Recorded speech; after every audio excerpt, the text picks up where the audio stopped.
Os dirigentes do 7 de setembro só encontram explicações fantasiosas para a reação popular. O nosso objetivo, a nossa condição não era para matar ninguém, nós não queríamos matar ninguém.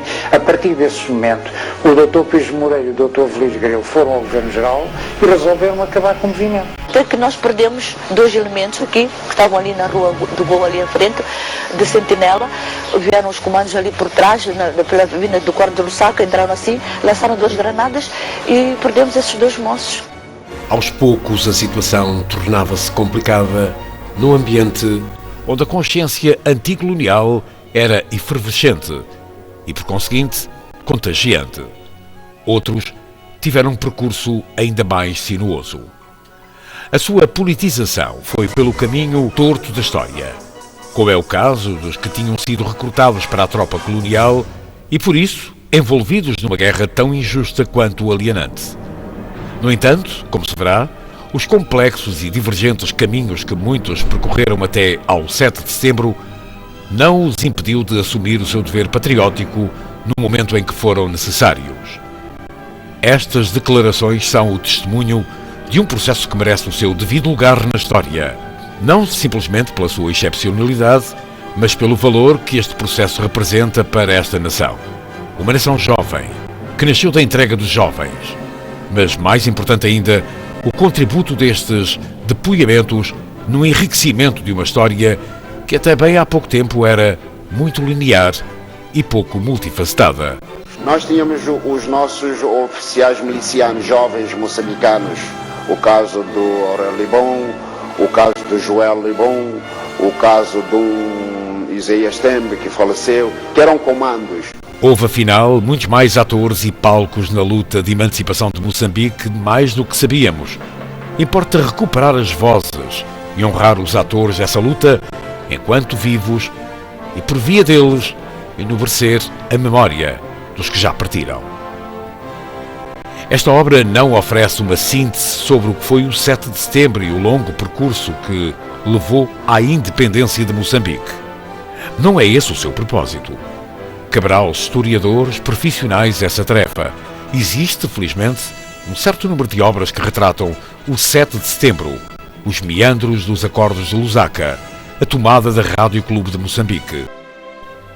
Muito recentemente, Fernando Couto presenteou-nos com uma radiografia jornalística do ano de 1974 em Moçambique, da qual ilustra, entre outros aspectos importantes, a embriaguez de uma liberdade política que chegou tão de repente e contagiou as principais cidades do país. Relata ainda a reação da direção da Frelimo durante a insurreição colona em Lourenço Marques.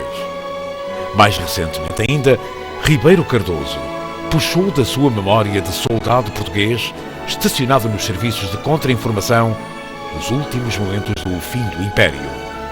O seu livro oferece também uma viagem dentro dos corredores da Rádio Clube de Moçambique, mas também do quartel-general da CTS, o Comando Territorial do Sul, chegando a relatar episódios fundamentais da Operação Galo Amanheceu.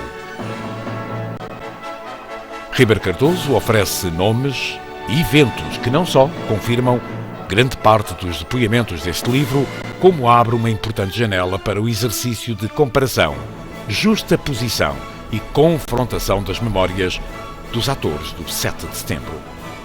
No entanto, há um grande vazio sobre como é que a população africana de Lourenço Marques respondeu à tomada da Rádio Clube de Moçambique e aos atos de agressão dos colonos radicais.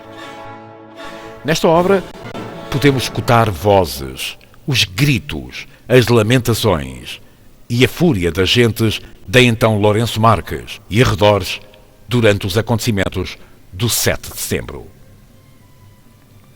Foram elas que encheram o Estádio da Machava, o então Estádio Salazar, nas manifestações de apoio aos acordos de Lusaka. Foram elas que barricaram as principais entradas e saídas da cidade de cimento e atearam fogo em carros, muitas vezes sem distinguir amigo do inimigo. E foram elas que gritaram mais alto o grito da liberdade na chuvosa madrugada em que hasteou-se a bandeira nacional, mesmo naquele estádio onde haviam apoiado os acordos de Lusaka. Mafalala, 1974. Memórias do 7 de setembro. A grande operação. Não é uma obra acabada. Será importante evoluir para outros registros futuros que enriqueçam a história com depoimentos e relatos importantes da resistência popular nos momentos cruciais da vida do país, jovem e heroico, e perpetuar a recolha de memórias dos combatentes que festejam com honra e glória, a 25 de junho de 2015, o 40º aniversário da independência de Moçambique.